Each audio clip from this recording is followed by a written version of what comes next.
मार्केटमध्ये जे लोक खरा प्रॉफिट कमवत आहेत ना ते दाखवतायत एक बिझनेस आणि करतायत दुसरा बिझनेस, म्हणून त्यांना प्रॉफिट आहे. ओला उबरचं उदाहरण घेतलं ना, ओला उबर तुम्हाला काय वाटतं त्यांचा बिझनेस काय आहे? सॉफ्टवेअर तुम्ही म्हणताय, ओके, आणखी डेटा, ओके, आणखी प्रायमा फेशिया तो बिझनेस आपल्याला काय वाटतो? Taxi service. तुम्हाला वाटतं टॅक्सी सर्व्हिस मध्ये एवढा प्रॉफिट आहे? ओला उबरचा मेन बिझनेस आहे सेलिंग कार्स, कार डीलर. साधी आपली वॅगनर कितीला मिळते? 5-6 लाखाला. 5 वर्ष जर आपण ईएमआय भरला तर महिन्याला किती ईएमआय येऊ शकतो? 8-9 हजार ऍव्हरेज. आता ही गाडी त्या उबर ड्रायव्हरला दिली जाते आणि त्याला सांगितलं जातं की रोज मी तुम्हाला 3,000चा बिझनेस देणार, त्याच्या बदल्यात तुम्हाला 1,000 द्यायचं, 2,000 तुझा प्रॉफिट. ड्रायव्हर खुश. आता हे 3,000चा बिझनेस मी त्याला ऍप देणार, मार्केटिंग देणार, सगळं करून देणार.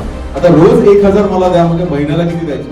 30,000 मध्ये ना 20 लाखाची गाडी येते. वॅगनर 6 ते 8 लाखाची गाडी 30,000 हप्त्याने विकता येते. सगळ्यात प्रॉफिटेबल कार डीलर होतो हा कॉन्सेप्ट. पण ह्यात नुकसान कोणाचंच नाही. कस्टमरला पण त्याची फॅसिलिटी मिळते, चांगली गाडी मिळते, ड्रायव्हरला पण पैसे मिळतात, गाडी मिळतात, उबरला पण फायदा. दिस इज कॉल्ड डिस्रप्शन. म्हणजे असा काहीतरी फॉर्म्युला शोधून काढायचा, कुणालाच लॉस नाही होणार, सगळ्यांना प्रॉफिट होईल आणि नोबडी जाणार, एव्हरीबडी जाणार.